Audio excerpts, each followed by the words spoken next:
दोस्तों आदाब नमस्कार, मैं अजहर शमीम और आप देख रहे हैं देश दुनिया।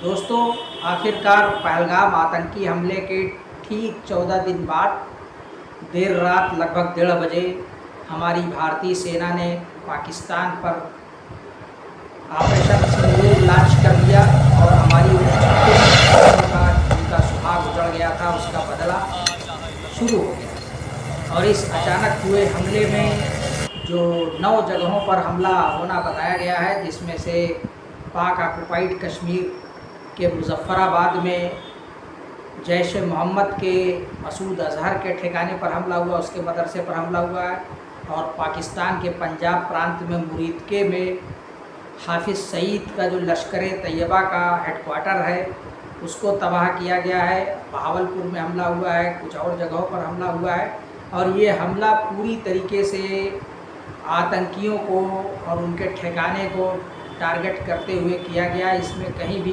किसी भी किस्म के सिविलियन इलाके को या सिविलियन ठिकाने पर कोई हमला नहीं हुआ है।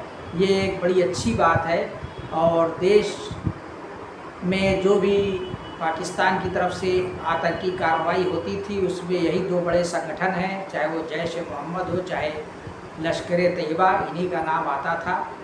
तो अपने देश में शांति के लिए इन दोनों का ख़त्म होना बहुत ज़रूरी है, और भारतीय सेना ने बड़ी सूझबूझ से और बड़े ही सोच समझ के इस कार्रवाई को अंजाम दिया है, और इसका पूरे देश में स्वागत हो रहा है। हमारे देश की सभी विपक्षी पार्टियां और 140 करोड़ लोग इसमें भारत सरकार के साथ हैं। उनकी सभी की प्रतिक्रिया आ रही है, सभी ने इसका स्वागत किया है। समाजवादी पार्टी के शिवपाल यादव ने संस्कृत में ट्वीट किया है, संजय सिंह ने ट्वीट किया है, और राहुल गांधी ने भी ट्वीट किया है, और सब ने भारतीय सेना को बधाई दी है और उसका स्वागत किया है, विजयी होने की कामना की है।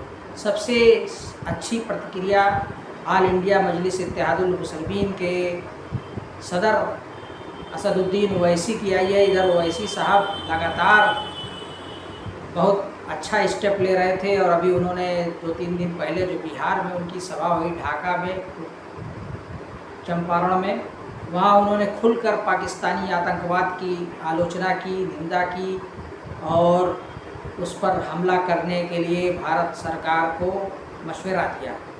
और उन्होंने ये साफ साफ कहा कि इस बार जो हमला हो वह लॉन्चिंग पैड पर हमला हो, आतंकी ठिकानों पर हमला हो, और अगर जो भी इलाका हमारे कब्ज़े में आ जाए तो उसको छोड़ना नहीं है इस बार, बल्कि वहाँ जमकर बैठ जाना है। तो ये उनका एक अच्छा मशवरा है जिसका सभी ने स्वागत किया, खुलकर स्वागत किया। सोशल मीडिया पे उनके पक्ष में बड़ी अच्छी प्रतिक्रिया सामने आई। तो अभी कल भी मैं एक प्रोग्राम देख रहा था जो शायद TV9 भारतवर्ष का था, उसमें डल झील से उनसे एक इंटरव्यू लिया जा रहा था। उसमें भी उन्होंने इसी बात को दोहराया, और उन्होंने साफ साफ कहा कि पाकिस्तान इस्लाम को बदनाम कर रहा है, पाकिस्तान में मज़हब का गलत इस्तेमाल हो रहा है, और मज़हब और सियासत का जो वहाँ खिचड़ी पक रही है, इससे इस्लाम भी बदनाम हो रहा है, और इसी से आतंक पैदा हो रहा है, कट्टरपंथ पैदा हो रहा है। तो हम भारत के मुसलमान इस तरह के आतंकवाद को कभी बर्दाश्त नहीं कर सकते, और हमारे यहाँ का इस्लाम और वहाँ के इस्लाम बहुत फ़र्क है।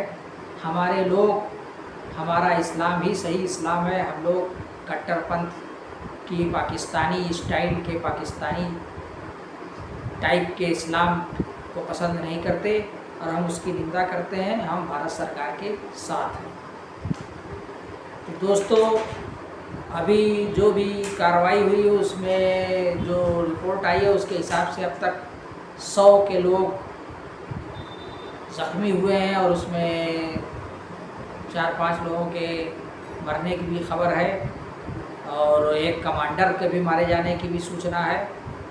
और सुनने में आ रहा है कि पाकिस्तान ने भी कुछ जवाबी कार्रवाई की है, और उसकी जवाबी कार्रवाई श्रीनगर स्थित हमारे हवाई अड्डे पर हुई है, या हमारे जो भी एयरफोर्स का ठिकाना है वहाँ हमला हुआ है। इस तरीके से जो भी अब क्रिया प्रतिक्रिया दोनों देशों में शुरू हो गई है। अब ये देखना है कि ये मामला कहाँ तक आगे जाता है। ये यहीं रुक जाता है या फिर ये बड़ी जंग का एक रूप अख्तियार करता है। दोस्तों, फ़िलहाल मैं यही समझ रहा हूँ कि हमारी सेना पाकिस्तान से निपटने में सक्षम है, और अगर हमारे लोग भी एकजुट रहे और हिंदू मुसलमान का जो हमारे यहाँ एक सांप्रदायिक खेल चल रहा है उससे बाज आ गए और सब मिलजुल कर अपनी सेना के साथ खड़े हो गए, तो हमारी सेना का मनोबल ऊंचा होगा और हमें कामयाबी ज़रूर मिलेगी। मैं अज़हर शमीम, और आप देख रहे हैं देश दुनिया। आपसे गुजारिश है कि हमारे इस चैनल को ज़्यादा से ज़्यादा लाइक कीजिए, शेयर कीजिए, फेसबुक पर हैं तो फॉलो कीजिए। शुक्रिया।